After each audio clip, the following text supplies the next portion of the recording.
আজি আমি চাম হাগ্ৰামা মহিলাৰীয়ে কিদৰে শিক্ষাৰ ক্ষেত্ৰত বিপ্লৱ আনিছে। পিটিচি চুক্তিৰ অনুসৰি CIT স্থাপন কৰা হৈছিল।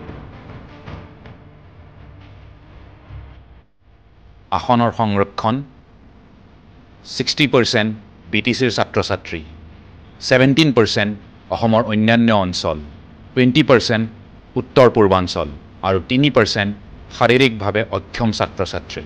My name is Akansha and I'm from Patna, Bihar. মোৰ নাম দেৱৰ্ষী সোণোৱাল, মই শিৱসাগৰৰ পৰা আহিছোঁ। মোৰ নাম জিয়াউল আলম আহমেদ হয়, মই ধুবুৰী ডিষ্ট্ৰিক্টৰ পৰা আহিছোঁ। My name is Ishu, I am from Andhra Pradesh. নমস্কাৰ, মোৰ নাম ৰাজদীপ বৰ্মন, মই নলবাৰীৰ পৰা আহিছোঁ। মই লখিমপুৰৰ পৰা আহিছোঁ। নমস্কাৰ, মোৰ নাম জিস্তু বান, মই কোকৰাঝাৰৰ পৰা আহিছোঁ। মই বৰপেটাৰ পৰা আহিছোঁ। মই লাষ্ট 6 মান্থ ফাৰ্ষ্ট ছেমিষ্টাৰ ইয়াতে পঢ়িলোঁ। মই বৰ্তমান চেণ্ট্ৰেল ইনষ্টিটিউট অফ টেকন'লজি কোকৰাঝাৰত বৰ্তমান মই BTECত চিভিল ইঞ্জিনিয়াৰিং পঢ়ি আছোঁ। I have been here past 5 months. ভাল লাগি আছে, মানে ইয়াতে 60% ৰিজাৰ্ভেশ্যন দিছে, যোনটোৰ কাৰণে আমি আহিব পাৰিছোঁ ইয়াতে। Overall about CIT, I can say that it has all the basic facilities which a student requires. ইয়াত ভালকৈ ফেচিলিটি দিছে। মই এতিয়া বাহিৰৰ হোষ্টেলত থাকোঁ, যোনটো নেকি আমাৰ বাছ ফ্ৰীকৈ অনা নিয়া কৰে। তাৰপিছত মেছ ফিজো মানে মেছতো ভাত ফ্ৰীকৈ দিয়ে আমাক, যোনটো নেকি ইয়াত BTC গভৰ্ণমেণ্টে বহুত ফেচিলিটি দিছে আমাক, সেইটো ভাল লাগিছে। বড়োলেণ্ড ইউনিভাৰ্চিটি স্থাপন কৰি হাগ্ৰামা মহিলাৰীয়ে BTCৰ হাজাৰ হাজাৰ ছাত্ৰৰ বাবে উচ্চ শিক্ষাৰ দুৱাৰ মেলি দিছে।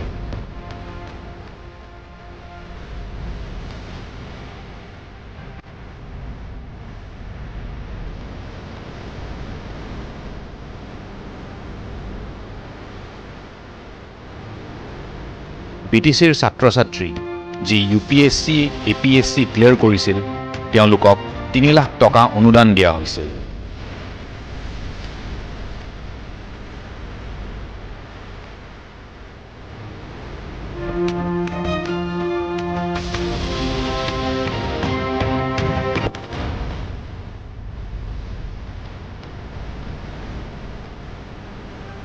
BTCৰ যিসকল ছাত্ৰ-ছাত্ৰীয়ে ভাৰতৰ যিকোনো মেডিকেল কলেজত MBBS বা BDS পঢ়িব স্থান পাইছিল, তেওঁলোকক BTC চৰকাৰে 2 লাখ টকা অনুদান দিছিল।